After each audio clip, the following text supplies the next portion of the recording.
They're eliminating my position due to corporate restructuring, Julia announced, her gaze glued to her tablet. 19 years I'd dedicated to Northwood Industries, and this was my farewell, a sterile conference room with security personnel discreetly positioned nearby. I'm Alexander Carter, 62 years old, a seasoned financial controller at a manufacturing firm that once crafted top-tier industrial machinery before venture capitalists took the reins. Nearly 2 decades spent meticulously maintaining those ledgers, ensuring every figure was impeccably accurate. We require your security pass and parking permit, Damon remarked, pushing a cardboard box across the table. Security will escort you to retrieve your personal belongings. I simply nodded, refraining from any argument or plea, my eyes fixed on Julia's perfectly polished nails as they impatiently tapped the glass surface. Any final comments, Alexander? Her tone implied an expectation of tears or outrage, a performance to ease her conscience. No, thank you for the opportunity, I replied calmly. I rose, adjusted my tie, and secured my leather briefcase, a gift from my late wife 15 years prior, before her battle with cancer, before I immersed myself in spreadsheets and quarterly reports to escape the crushing silence of our empty home. Human Resources will contact you regarding your retirement package, Damon stated, his emphasis on retirement deliberate. We both knew I was 5 years shy of full benefits. Kyle, the security guard, seemed embarrassed as he accompanied me to my office. Sorry about this, Mr. Carter, he murmured as I carefully wrapped a photograph of my deceased wife in tissue paper. It's not your fault, Kyle, I assured him. Irregular vendor payments, suspicious wire transfers, abruptly canceled audits, all meticulously recorded. Julia and Damon believed they were ridding themselves of an old-fashioned accountant who posed too many questions about the newly inflated consulting fees and departmental budgets. They were unaware I'd been diligently documenting everything since Julia's inexplicable loss of vendor verification forms, and since Damon began systematically removing anyone who dared to question the new executive expense policy. As I walked through the reception area, my former colleagues pretended to be engrossed in their footwear. 19 years of unwavering loyalty culminated in a cardboard box and averted gazes. Only upon reaching my vehicle did a small, tightly controlled smile grace my lips. They believed I was leaving empty-handed. In actuality, I possessed everything they desperately wanted concealed. My skepticism wasn't always inherent. My initial 15 years at Northwood had been fulfilling. I joined when the company was still family-owned, under the leadership of the elder Harold Northwood, a man who personally inspected product quality every morning before his first cup of coffee. Numbers don't lie, Alexander, he'd often say. People do. Your role is to ensure our numbers reflect the truth. After Harold's retirement, his son sold the company to investors. Subtle changes followed. Minor cost-cutting measures, cheaper materials, extended intervals between equipment maintenance. Nothing overtly alarming. Then came the rebranding, a new leadership team, and a bold new vision. Julia arrived from a multinational corporation renowned for its aggressive expansion strategy. 6 months later, Damon joined, preaching the gospel of corporate culture evolution. I initially gave them the benefit of the doubt, until the first quarterly review under their leadership. These vendor payments don't align with our received inventory, I pointed out. Julia smiled, a purely predatory smile. We're transitioning suppliers. It will balance out. It didn't. My subsequent emails remained unanswered. Then came the lavish executive retreats, the exorbitant consulting fees paid to firms I couldn't locate in any official registry, and business reports riddled with duplicated charges that were inexplicably approved. I commenced my own record-keeping, creating a parallel set of books, the genuine ones, and backing everything up off-site. Not out of any premeditated plan, but because Harold's words continued to resonate within me. Numbers don't lie. The workplace underwent a transformation. Younger employees with connections to Julia or Damon received promotions. Staff were reassigned or subtly pressured into early retirement. Greg from procurement visited my office after discovering invoice inconsistencies. Something's amiss, Alexander, he whispered. 2 weeks later, Greg was gone, dismissed for supposed performance issues, according to the official announcement. Numbers don't lie. The full impact of my situation hit me as I pulled into my driveway. For the first time in almost 2 decades, I had no obligations for the following morning. No reports to review. No month-end closing to prepare. I sat in my car staring at my front door, my home feeling foreign, somehow tainted, even though nothing had visibly changed. I placed the cardboard box on the kitchen counter and poured myself a generous measure of the whiskey I reserved for special occasions. This certainly qualified, though not in the way I'd envisioned my career concluding. The telephone rang. It was Emily. Restructuring, position elimination, standard corporate jargon. That's preposterous, Emily retorted, her legal instincts flaring. They can't do that after 19 years without just cause. We should file. No, I gently interrupted. No lawsuits. But Dad, trust me on this, Emily. I took a slow sip of whiskey. Some battles aren't fought in courtrooms. 3 years of financial manipulation, meticulously cataloged with supporting documentation. I opened a new document and began typing, not an angry letter or a threat, but a concise factual summary of my observations. Times, dates, amounts. The email addresses of the Securities and Exchange Commission and the State Attorney's Office sat in the recipient field. My finger hovered over the send button. Was I truly going to do this? These weren't simple spreadsheet errors or honest mistakes. This was deliberate financial malfeasance. People would lose their jobs, potentially face charges, and Harold's legacy could crumble. Pictures from Harold's retirement party. The old team. My late wife beside me at a company picnic. Both of us younger, unaware of the cancer silently growing within her. What would you do, Sarah? I whispered to her photograph. I already knew the answer. My Sarah never tolerated dishonesty. Do what's right, she would have said. Everything else is just noise. I slept poorly that night. By morning, a transformation had occurred within me. The fog of shock had lifted, replaced by a chilling clarity. This wasn't about my job anymore. Not even about me personally. It was about Harold's legacy, about the wronged vendors, about the employees who would ultimately bear the brunt of executive greed. I brewed coffee, adjusted my tie out of habit, and picked up the phone. Mark, it's Alexander Carter. I need to discuss some financial irregularities at Northwood Industries. Yes, it's extensive. Can we meet today? Mark Peterson had been my college roommate. He was now a federal prosecutor specializing in white-collar crime. The first move had been made.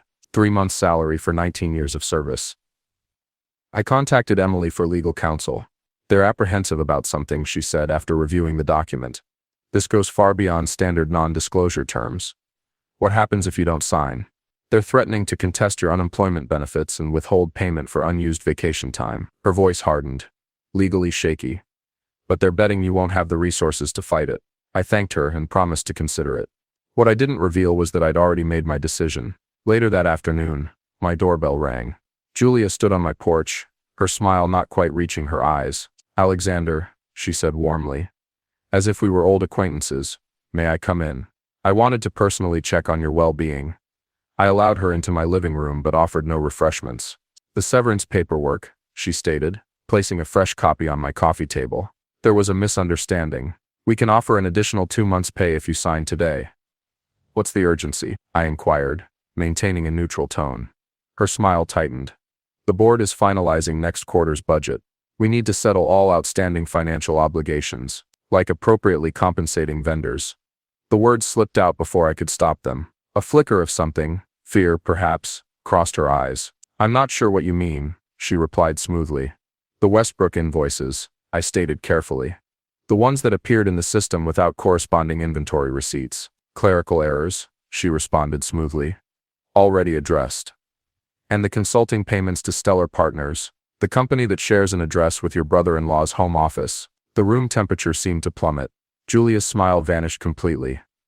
I'd exercise caution with accusations, Alexander. Especially unfounded ones that could be construed as libelous. Her voice had lost all pretense of warmth. Did you remove any company documents when you left? Because that would constitute theft. I retained copies of my work product as permitted in the employee handbook. I replied truthfully. She abruptly stood. I'll give you until tomorrow to reconsider the severance offer. After that, things may become complicated for your retirement planning. After she departed, my phone buzzed with a text from an unknown number. Back off if you value your well-being. We're aware of the flash drive. That evening I noticed a vehicle parked across from my house. It remained there the following morning. By afternoon, my bank contacted me. Someone had attempted to access my accounts using my social security number and incorrect passwords. When I checked my email, my inbox was flooded with dozens of subscription confirmations for services I'd never subscribed to, all demanding immediate payment. The message was clear. They could make my life difficult, destroy my credit, and monitor my home. I called Mark again. They're retaliating, I informed him. Aggressively. As expected, he replied calmly. But concerning. It suggests this goes beyond simple bookkeeping errors. Forward me everything. The severance offer, the text, the unauthorized access attempts, and document any surveillance. What about my evidence? Is it sufficient? His tone was cautious. It's compelling, Alexander. But corporations like Northwood have armies of lawyers who will claim these are isolated incidents or accounting errors. We need more. We need an inside source. I hung up feeling more isolated than ever. They were watching me, pressuring me, and I lacked sufficient ammunition to fight back. Not yet, anyway. A week after Julia's visit, I received a call from my former assistant, Teresa. Her voice was hushed, anxious. Can we meet somewhere? Not publicly. Not at your home. We arranged to meet at my brother's cabin an hour outside of St. Louis. He was in Florida for the winter, and the place would be empty. Teresa arrived, looking exhausted, constantly checking her rearview mirror as she pulled into the driveway. They're conducting a full audit, she said without preamble once we were inside. But it's not a legitimate audit. They're altering records. Alexander, backdating approvals, creating fictitious paper trails. How do I know? They hired consultants from Damon's former firm. They're unaware I still have access to the system logs. I'm still using your old credentials. She produced a flash drive. I've documented everything, the before and after. I stared at the tiny device. You're jeopardizing your job. They're already planning to eliminate my position next month. Her laugh was bitter.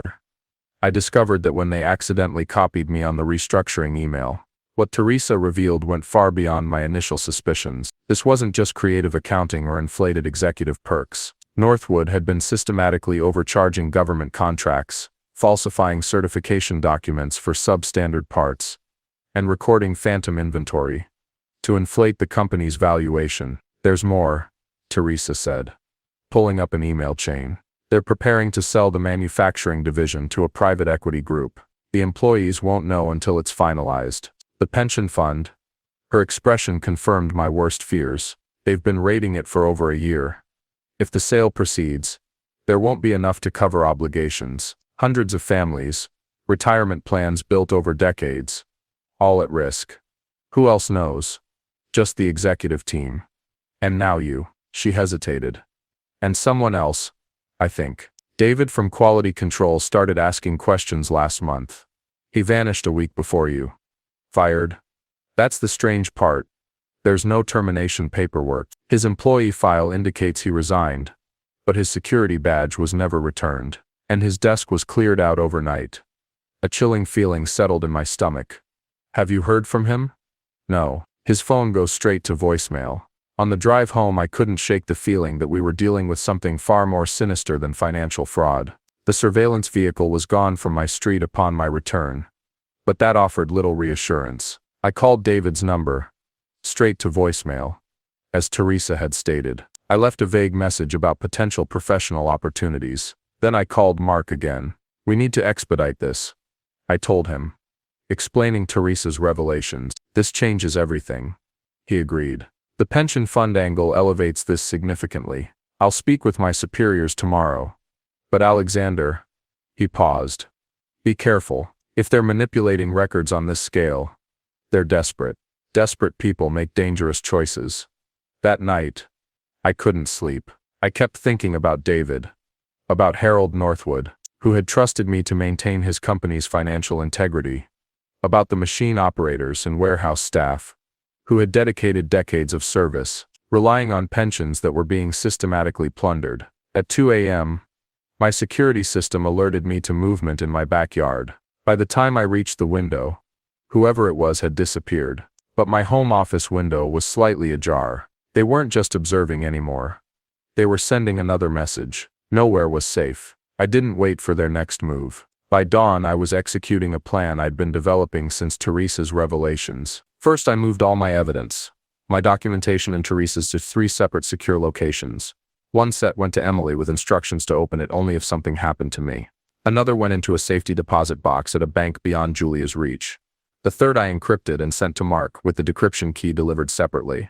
Next, I contacted Greg from procurement, who had been dismissed months before me. We met at a diner in a neighboring town.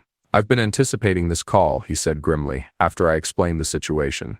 I discovered the same discrepancies, started asking questions, and the next thing I knew, I was being escorted out for violating company policy. Did they threaten you afterward? Not directly, but my home was burglarized a week later. Nothing valuable was taken, just my laptop and some files. He leaned forward. I filed a police report, documented everything. Never thought it would be useful. But it establishes a pattern, I finished. Would you be willing to give a statement? He nodded without hesitation. I felt like a coward for remaining silent for so long. By afternoon, I had connected with 2 more former employees with similar stories. Each possessed pieces of the puzzle. Departments where figures didn't reconcile. Reports that vanished from tracking systems. Safety concerns that were suppressed. Mark called with news. The federal prosecutor's office was officially interested. But they needed more, especially concerning the pension fund manipulation. We require current financial records, he said. Without them, Northwood's lawyers will claim the issues were resolved after you left. Teresa was taking an enormous risk by even speaking to me. Getting her to extract more documents might put her in grave danger. That's when my phone rang. An unknown number. Alexander. The voice was barely recognizable. David. I stepped outside the coffee shop where I'd been working, instinctively scanning my surroundings. Where are you? Are you all right? Listen carefully. His words were hurried, filled with fear. The Bentonville contract. Compare the testing certification documents to the actual test results. They're installing defective parts in military vehicles. David. They threatened my family. Said they'd target my children. His voice cracked. I'm leaving town, but someone needs to stop them before someone is killed. The line went dead. Military contracts. Defective parts. This was no longer just about money. It was about lives. I immediately called Mark, relaying David's information. His response was instantaneous. This alters everything. I'm involving the Department of Defense. Can you come to my office now? 3 hours later, I sat in a conference room with Mark and 2 stern-faced DoD investigators. I presented everything. The financial fraud, the document manipulation, the pension fund depletion, and now the military contract corruption. We'll need your complete cooperation, one investigator stated. This investigation will become highly public, very rapidly. Your safety may be compromised. We can arrange protection. I shook my head. I have a better idea. The following morning, I called Julia directly. I've been reconsidering that severance package, I said, affecting a submissive, defeated tone. I'd like to discuss the terms. A wise decision, she replied, poorly concealing her satisfaction. Come to the office tomorrow, 9 a.m. We'll finalize everything. Actually, I countered. I'd prefer a more neutral location, the Lakeside Hotel. They have private meeting rooms. She hesitated, then agreed. What she didn't know was that the Lakeside was already swarming with federal agents, rooms wired for recording, and every entrance under surveillance. The trap was set, and Julia was walking right into it. The Lakeside Hotel's Magnolia room felt eerily quiet as Julia reviewed the paperwork I'd brought. Her attorney sat beside her, occasionally whispering in her ear. This all appears to be in order, she finally said, sliding the non-disclosure agreement across the table. Just sign here, and we can put this unfortunate situation behind us. I looked at the document, 12 pages of legal jargon, designed to silence me forever. Beside it sat the severance check, 5 months' salary for 19 years of service. Before I sign, I said carefully, I'd like to clarify something. This agreement covers all company matters, correct, including the pension fund irregularities and the Bentonville military contract. The attorney stiffened. Julia's smile faltered momentarily. All company matters, she confirmed smoothly. Standard language. I nodded, reached for a pen, then paused. One more question. Does this cover my obligation to report federal crimes I've witnessed? What are you implying? The attorney leaned forward. I'm not implying anything. I stood slowly. I'm stating that I've already provided evidence of fraud, embezzlement, and criminal endangerment to federal authorities, including our conversation right now. On cue, the conference room door swung open. Mark entered, flanked by FBI agents and the DoD investigators. Julia Stokes, one agent said, we have a warrant to search all Northwood Industries facilities and seize financial records related to government contracts. Her face drained of color as Mark placed a thick file on the table. This is merely a fraction of what we possess, he stated quietly. The remainder is being presented to a grand jury as we speak. Julia lunged for her phone, but an agent gently restrained her. Damon Evans and the CEO are currently being detained for questioning, he explained, along with several board members. I didn't linger to watch them lead Julia away. My role was complete. 6 months after the arrests at the Lakeside Hotel, I stood in the old Northwood manufacturing facility, observing workers on the assembly line. The machines hummed with the same familiar rhythm, but everything else had changed. The company had been placed into receivership during the investigation. Afterward, a coalition of employees, with assistance from a state economic development fund, managed to acquire the manufacturing division. They renamed it Northwood Legacy Manufacturing, and they asked me to help establish their new financial systems, transparent and accountable systems integrated at every level. All finished for the day, Mr. Carter. Kyle, the security guard who had once escorted me out, now nodded respectfully as I signed out at the front desk. Almost, I replied, handing him back my visitor's badge. Outside, Emily waited in her car. How's it looking inside? She asked, as I settled into the passenger seat. Good. They have a strong team. They'll manage without my oversight. I glanced back at the building. Harold would be proud. We drove in comfortable silence for a time. The news had covered the story extensively. Executives arrested, charges filed, plea bargains negotiated. The pension funds had been partially recovered. Not entirely, but enough to prevent most retirees from losing their homes. Julia and Damon were awaiting trial. The CEO had become a cooperating witness. The story had faded from the headlines, replaced by newer scandals. Any regrets? Emily asked as we pulled up to my house. I considered the question carefully. No, I finally answered. I didn't do it for revenge. I did it because it was the right thing to do. That evening, I put away my files on Northwood. The entire story was documented, preserved, but I no longer needed to carry that burden. Tomorrow, I was beginning a part-time role as a financial ethics consultant for a manufacturing association, assisting other companies in establishing systems that would make it more difficult for individuals like Julia and Damon to manipulate the books. Not a bad final chapter for a 62-year-old accountant who simply desired truth reflected in the numbers.